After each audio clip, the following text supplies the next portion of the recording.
الفقر اللي خلاني نكون عاهرة.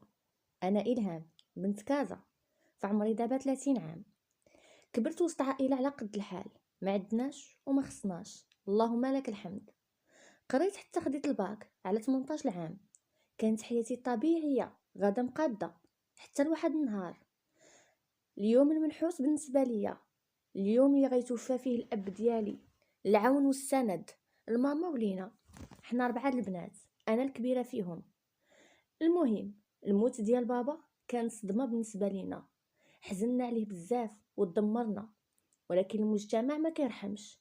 حنا كنا غير كاريين، جا مول الكرا بلا حشمه بلا حيا بغا يخرجنا من الدار، حيت ما خلصناش وماما ما كانش تقدر تخدم، حيت شاده حق الله ما خصهاش تخرج. طلبناه بسنا ليه رجليه باش يخلينا، غير حتى تحيد ماما للباس الابيض ما بغاش.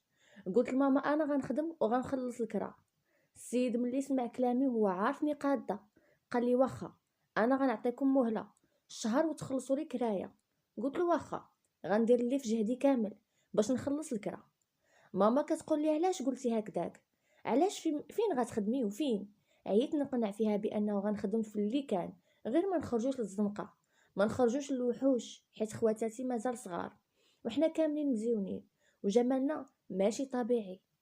انا ربي عطاني كلشي متول الا الزهر معوج، ما علينا. خرجت نقلب والو هنا وهنا، ما كاينش اللي يعتقك. مشيت للقهاوي، مشيت للديور اللي كنقول له بغيت نخدم، كيقول لي ما محتاجينش ليك دابا.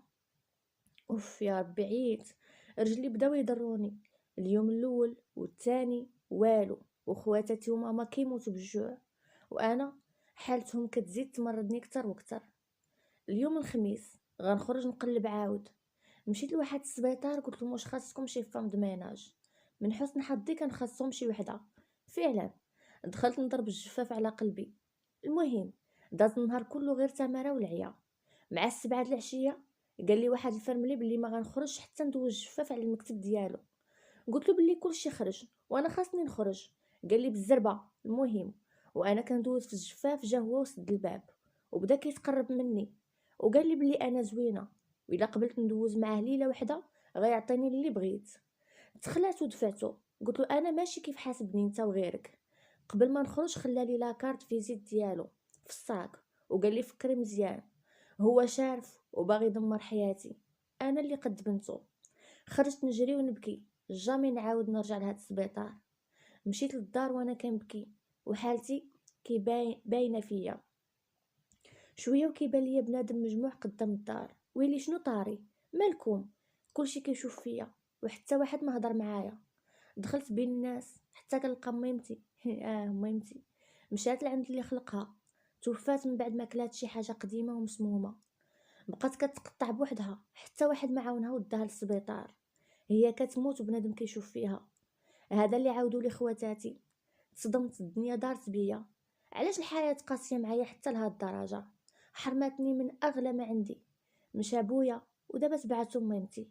علاش هكا؟ علاش الحياه وقفات بالنسبه ليا وحتى لخواتاتي؟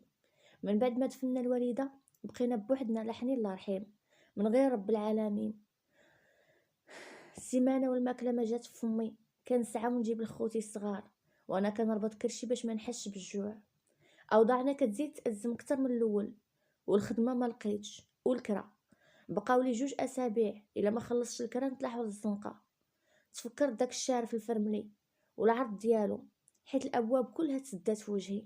اتصلت به، قلت له انا الهام اللي قلتي لي ندوز معاك الليله وتعطيني اللي بغيت. قال لي عرفتك. سولني شحال بغيت، قلت له 1000 درهم. قال لي واخا. قطعت من بعد ما اتفقنا على فين غنتلاقاو. اوف يا الدنيا، اللي بابا كبرني على انني ما نتخلاش على شرفي، اليوم بعته بارخص ثمن. بصح ما بيدي حيله. لبست وتقاديت ومشيت عنده للدار. دخلت وانا كل حقد وكره على العالم كله والحياه. الشارف دار فيا ما بغى، فرغ كاع الكبت اللي عنده فيا بمعنى الكلمه، وانا بين يديه كيف شي مونيكا. سالا لبس وحط لي الفلوس فوق الطبله. لبست، هزيت الفلوس وخرجت نجري عند مول الكرا. لحت ليه الفلوس وزدت بحالي للدار. خواتاتي نعسوا بالسيف، اختهم ما داخله حتى ل7 الصباح. طحت كوما نعست. المهم، هذه هي بدايتي في العهر والفساد. كيقول لك الواحد الا داق العسل صعيب يحيد صبعو منه. وانا تفكيري ولا غير في الليل، وليت كل ليله مع واحد وكنجيب الصرف. المهم تعرفت على واحد خيتي كتجيب سواعده عندها للدار، وهي كبيره في العمر وباغا بنات يخدموا معاها في هذا الشيء. انا فاش سمعت الخليجيين بدون تردد وافقت، حيت هي اللي غتصيب لي الوراق السعوديه باش نمشي نخدم عندها تماك.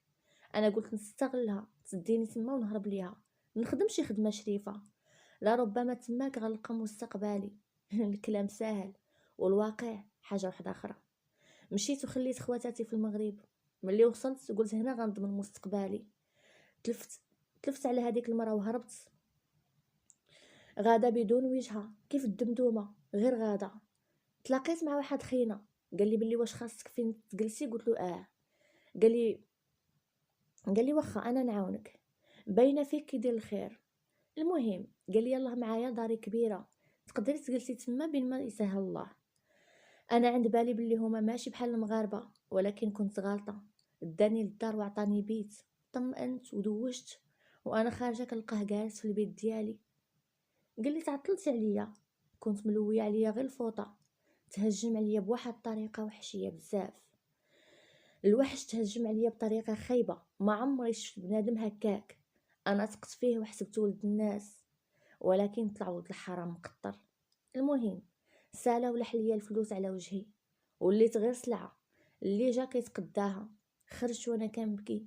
الدنيا ضاقت بيا بزاف، ولكن مجال الفساد هو هذا، وهو اللي غندخل فيه الفلوس. مشيت قصدت واحد البار، دخلت مشيت عند مولشي باش نخدم. من بعد ما شافني وشاف جمالي وافق ودخلني نخدم سربايه. خدمة البار كيجيو ليه غير صحاب الفلوس. المهم كنخدم حتى 3 الصباح وكندبر على شي واحد نشد فيه وندوز معاه الليله. وليت كنشرب كنشيش كندير كاع انواع البليه، حيت الدنيا ما عطاتنيش. وليت كنصيفط لخواتاتي الفلوس، ولات ظروفهم مزيانه، حاسبين بلي انا خدامه بشرافها وخدمه شريفه، ما عرفوش بلي اختهم ولات عاهره. المهم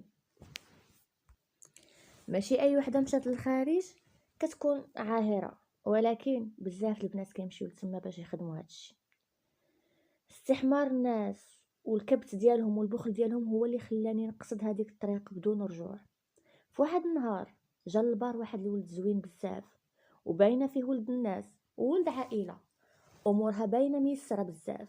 طلب مني كاس ديال المشروب، عطيته ليه ومشيت نكمل شغالي. عيني ما حيدتش على هذاك الولد، وانا كنقول في نفسي بلاصتو ماشي هنا. شرب بزاف وكان اخر من بقى في البار. قصدني وقال لي بغيتك دوزي معايا الليله. كيقولها هو ما عاقلش، قال لي غنعطيك الثمن اللي بغيتي. قلت له واخا. مشيت معاه قضى حتى هو غراضو، ولكن هذا عكس اللي نعست معاهم، حيت الغد ليه فاق هو كل ندم على ما دار فيا. في بالو انا مازال بنت. تبسمت وقلت له بلا ما تقلق، انا مستعمله من قبل. قلتها وقلبي كيتقطع، قلتها وانا كارهه الدنيا. حط يدو على فمي وقال لي عاودي لي شنو طرا ليك. انا كنت فعلا محتاجه لشي حد نخوي عليه همومي. عاودت ليه كل شيء، دمع عينيه وقال لي انت ما تستاهليش هاد العيشه، وطلب مني انني كل ليله نبقى نجي معاه هو، وهو اللي غادي يخلصني، ولكن بشرط ما نمشي مع حتى شي واحد من غيره. المهم داكشي اللي كان، ولا كل نهار كيف نسالي الخدمه كيجي من مورايا ويديني. ولكن المشكل انه كيخلصني بدون ما ندير معاه حتى شي حاجه، ما كيقش فيا نهائيا. استغربت في امره وقلت له انت ما كتقيسنيش وكتخلصني علاش هادشي. قال لي واش مازال بغيتي تبيعي لحمك، سكتي وخليني نقرب ولا ما نقربش كنعطيك فلوسك. نفس الحاله بقينا لمده شهر، من بعد وليت مريضه، حالتي حاله، كنتقيا بزاف وكنمرض بالزربه. قلتها لبادر وقرر يديني عند الطبيبه. مشينا خداو عينه من الدم ديالي وحلوها. هنا كانت الصدمه. من بعد ما خرجت التحليله دارت بيا الدنيا، ووقف قلبي على الخبر اللي سمعت، اللي هو انني مريضه بالسيده، الايدز، المرض القاتل، المرض الفتاك. الله يا ربي شنو هادشي. صافي هذه هي نهايتي. بادرت تصدم اكثر مني، فقدت الامان وليت كنفكر غير في خواتاتي. فاش سمعت الاخبار دارت بيا الدنيا. بادر سول الطبيبه قالها واش كاين امل في الشفاء، قالت له حيت المرض مازال غير في الايام الاولى، اذا تبعات البرنامج اللي غيتحط ليها وتبعات الفحص غادي تعالج.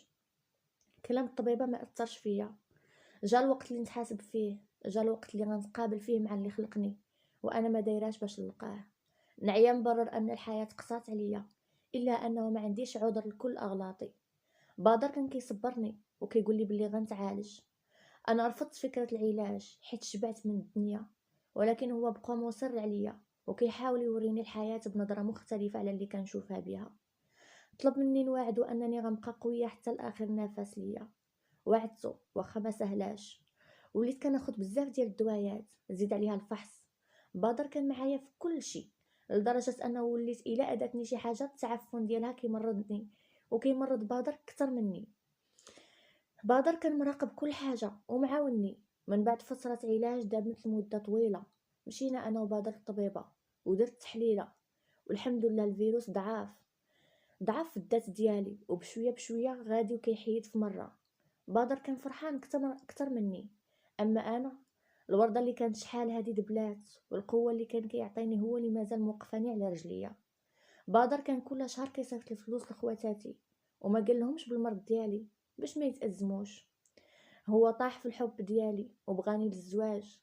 طلب مني انني نوافق، ولكن جوابي كان العكس. قلت له لا، رغم انني كنت حتى انا كنبغيه، الا انني في النهايه كنبقى مريضه ونقدر نعاديه ويولي مريض حتى هو، مع انه ما كان عنده حتى دخل. قال لي اوكي، الا تعالجتي غادي توافقي انك تزوجي بيا. قلت له واخا. المهم وليت كنصلي وكنطلب المغفره، وكنظن ان ربي غادي يستجيب لدعائي. من بعد رجعنا الفحص عن الطبيبه على امل انني تشافيت، وانما كنتفاجأ ان المرض ديالي غير مازال طور، والاطباء حاروا في الحاله ديالي. بدر ما خلاش من جهده، كاع السبيطارات داني ليهم، ولكن كل شي جوابهم واحد: ما كاينش امل. استسلمت الامر الواقع وقررت انني نقضي اخر ايامي في عباده الله، لعل وعسى انني نكفر على ذنوبي. بدر كانت حالته اسوأ مني. عكسي انا، فاش قربت من الله وصبرت للحكم ديالو ربي عطاني القوه. 25 في شهر يناير صبحت مريضه وحالتي تدهورت بزاف. جا بدر عندي وجايب لي مفاجأة معاه. خواتاتي ما شاء الله شحال كبروا وتغيروا بزاف، زيانوا. فرحت بشوفتهم وهما حزنوا بحالتي. قلت لبادر ان خواتاتي امانة عنده، وهو قال لي انه طول ما هو عايش عمر شي حاجة تأذيهم. انا مريم خدت الهام. اختي قبل ما تموت كتبت القصة ديالها، ودابا راها توفات في اليوم اللي شافتنا فيه. سبحان الله، بحال اللي كانت كتسنانا غير حنا نودعوها. الله يرحمها، موتها كان قاسي بزاف علينا. انا تزوجت بدر اللي كان حبيب اختي، ولكن هذه كانت وصيتها. واليوم ولينا كنبغيو بعضياتنا، ولات عندنا بنيه سميناها الهام، ايه في الجمال، بحال خالتها اللي ماتت. ورحنا عايشين بسعاده، الا ان ضميرنا كيألمنا، لانه ربما كنا حنا السبب في الوفاه ديال اختنا، وحنا سببها حتى مشات في طريق عامر دياب، وهادشي مألمنا بزاف. الخلاصه، اختي ما كملاتش قصتها، حيت كملات حياتها قبل ما تكمل قصتها. اللي نبغي نوصلك انتي اللي كتسمعيني، عمرك تخلي الفقر يوصلك للطريق الخايبه، وديما ديري باش تلاقاي مولاك، حيت هاد الدنيا فايته وكلشي دايز.